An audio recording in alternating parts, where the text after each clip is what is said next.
ஆமாங்க, நீங்க வாங்குற ஒரு பவுடர்னால ரூ. 500 சேமிக்க முடியும். எப்படின்னு தெரிஞ்சுக்க இந்த வீடியோவை ஃபுல்லா பாருங்க.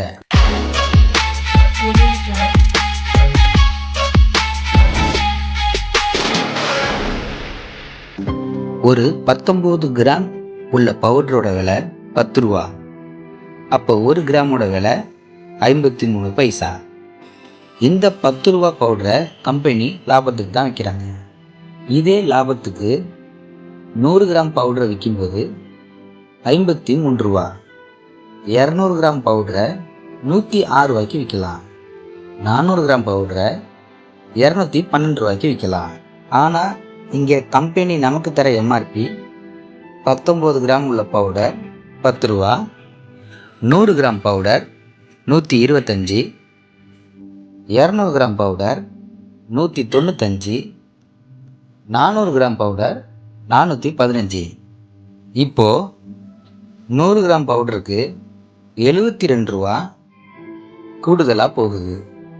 200 கிராம் பவுடருக்கு ரூ. 89 கூடுதலாக போகுது. 400 கிராம் பவுடருக்கு ரூ.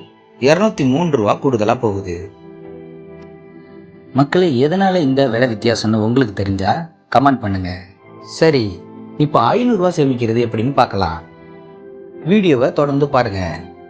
400 கிராம் பவுடரோட விலை 415. 415 ரூபாவை 410 ரவுண்டப் பண்ணிக்கலாம். 410 ரூபாய்க்கு 41 கிராம் பவுடர் வாங்க முடியும். அப்போ அதோட மொத்த எடை 779 கிராம். இதில் 7 100 கிராம் பவுடர், 4 19 கிராம் பவுடர் இருக்குது. 7 100 கிராமோட விலை 875. 4 19 கிராமோட விலை ரூ. 40. மொத்தம் 915.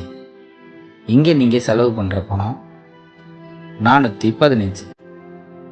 வெறும் 415 ரூபா செலவு பண்ணி 915 ரூபா மதிப்புள்ள பவுடரை வாங்கிடுறீங்க. இதனால் உங்களுக்கு கிடைச்சது 500 ரூபாய். 500 ரூபாய் எப்படி சேமிக்கிறதுன்னு கற்றுக்கிட்டீங்களா? இதே மாதிரி நீங்கள் டெய்லி சேமிக்கணும்னா என் சேனலை சப்ஸ்கிரைப் பண்ணுங்கள். இந்த தகவல் உங்களுக்கு பயனுள்ளதாக இருந்தால் உங்கள் ஃப்ரெண்ட்ஸுக்கு ஷேர் பண்ணுங்கள். பிடிச்சிருந்தால் லைக் பண்ணுங்கள். திருத்தம் இருந்தால் கமெண்ட் பண்ணுங்கள்.